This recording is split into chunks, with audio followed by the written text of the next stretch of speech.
Big boss Malayalam season 6 അവസാനിച്ചെങ്കിലും ഷോയെ ചുറ്റിപ്പറ്റിയുണ്ടായ വിവാദങ്ങൾക്ക് യാതൊരു കുറവും ഇല്ല. സീസൺ 6-ൽ ഏറ്റവും കൂടുതൽ ശ്രദ്ധിക്കപ്പെട്ട ജാസ്മിൻ ജാഫറിനെ കുറിച്ച് തന്നെയാണ് ചർച്ചകൾ ഏറെയും. ജാസ്മിന്റെ വ്യക്തിജീവിതമാണ് ചർച്ചയിൽ നിറഞ്ഞു നിൽക്കുന്നത്. ബിഗ് ബോസ് ഹൗസിൽ ആദ്യ ആഴ്ചകളിൽ തന്നെ ചർച്ചയായ കാര്യം ജാസ്മിനും ഗബ്രിയും തമ്മിലുള്ള അടുപ്പമായിരുന്നു. തങ്ങൾ സുഹൃത്തുക്കളായിരുന്നുവെന്നാണ് ഇരുവരും ആദ്യം വിശദീകരിച്ചത്. താൻ കമ്മിറ്റഡ് ആണെന്ന് പല അവസരങ്ങളിലും ജാസ്മിൻ തുറന്നു പറഞ്ഞിരുന്നു. അഫ്സൽ അമീർ എന്ന യുവാവുമായി തന്റെ വിവാഹം ഉറപ്പിച്ചിട്ടുണ്ടെന്നും ജാസ്മിൻ പറഞ്ഞിട്ടുണ്ട്. എന്നാൽ വൈകാതെ തന്നെ ഗബ്രിയോട് തനിക്കുള്ള ഇഷ്ടം ജാസ്മിൻ തുറന്നു സമ്മതിച്ചു.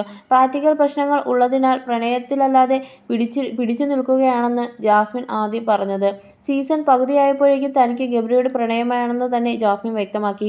ഇതിനു പിന്നാലെയാണ് താനുമായി വിവാഹം ഉറപ്പിച്ച ശേഷമാണ് ജാസ്മിൻ ഹൗസിലേക്ക് പോയതെന്ന് വ്യക്തമാക്കി അഫ്സൽ അമീർ എന്ന യുവാവ് രംഗത്ത് വന്നിരിക്കുന്നത്.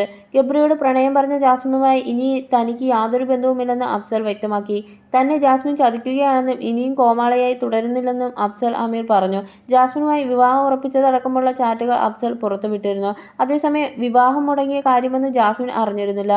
പുറത്തിറങ്ങുമ്പോൾ തന്റെ വിവാഹം ഉണ്ടാവുമെന്നും തന്നെ അയാൾ കാത്തിരിക്കുന്നുണ്ടെന്നും വിശ്വാസം ഉണ്ടെന്നൊക്കെയാണ് സഹമത്സരാർത്ഥികളോട് ജാസ്മിൻ പറഞ്ഞത്. പുറത്തിറങ്ങിയതോടെ അഫ്സൽ വിഷയത്തിൽ ജാസ്മിൻ എന്തായിരിക്കും പ്രതികരിക്കുന്നതെന്ന് ഉറ്റുനോക്കിക്കൊണ്ടിരിക്കുകയായിരുന്നു ആരാധകർ. ജാസ്മിൻ ഇതുവരെയും അഫ്സലിനെ കുറിച്ച് എവിടെയും പ്രതികരിച്ചിട്ടില്ല. അതേസമയം കഴിഞ്ഞ ദിവസം പങ്കിട്ടൊരു വീഡിയോയിൽ തന്റെ ഇൻസ്റ്റഗ്രാം തിരിച്ചു പിടിച്ചെന്നും പലതും ഇതുപോലെ തിരിച്ചു പിടിക്കുമെന്ന് താരം പറഞ്ഞിരുന്നു. തിരുവനന്തപുരത്തെ മ്യൂസിയം പോലീസ് സ്റ്റേഷന് മുന്നിൽ വെച്ചിരുന്ന വീഡിയോയിലായിരുന്നു ജാസ്മിൻ പങ്കുവച്ചത്. ഇതോടെ അഫ്സലാണോ ജാസ്മിന്റെ അക്കൗണ്ട് കൈക്കലാക്കിയത് എന്ന തരത്തിലുള്ള ചർച്ചകളും ഉയർന്നു. ചിലർ ഇത് സംബന്ധിച്ച് അഫ്സലിന്റെ ഇൻസ്റ്റഗ്രാം അക്കൗണ്ടിന് താഴെ കമന്റുകൾ ചെയ്യുകയും ചെയ്തിരുന്നു. ഇതോടെ മറുപടിയുമായി അഫ്സൽ രംഗത്തെത്തിയിരിക്കുകയാണ്. അഫ്സലിന്റെ പ്രതികരണം ഇങ്ങനെയാണ്: ഒന്നാമതായി എനിക്ക് എല്ലാ സോഷ്യൽ മീഡിയ അക്കൗണ്ടുകളും തന്നിട്ടാണ് പോയത്. പിടിച്ചു വെക്കാൻ ഇതെന്ത് കുടുംബ സ്വത്താണോ? അതിന്റെ പാസ്വേഡൊന്നും നമുക്ക് മാർച്ച് മാസത്തിലെ വാട്സപ്പ് ചാറ്റിലെ ഹിസ്റ്ററിയിൽ ഉണ്ട്. ജാസ്മിൻ പലതും മറന്നുപോയത് എന്റെ കുഴപ്പം കൊണ്ടല്ല.